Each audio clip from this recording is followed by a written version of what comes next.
तवाज्ञाचक्रस्त्वं तपनशशिकोटिद्युतिधरं परं शम्भुं वन्दे परिमिलितपास्वं परचिता यमाराध्यन् भक्त्या रविशशिशुचीनाम् अविषये निरालोके लोके निवसति भालोक भुवने। నీ ఆజ్ఞాచక్రమునందు ఉన్న కోట్లాది సూర్యచంద్రుల కాంతిని ధరించి పరయగు జ్ఞానముచే ఆవరింపబడిన రెండు పార్శ్వములు కలవాడును పరుడు అను పేరుగల శివునికి నమస్కారం చేస్తున్నానమ్మా.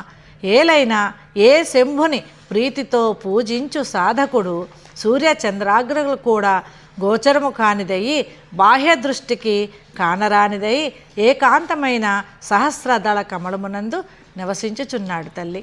ఈ వీడియో మీకు నచ్చినట్లయితే లైక్ చేయండి, షేర్ చేయండి, మా ఛానల్ని సబ్స్క్రైబ్ చేయండి.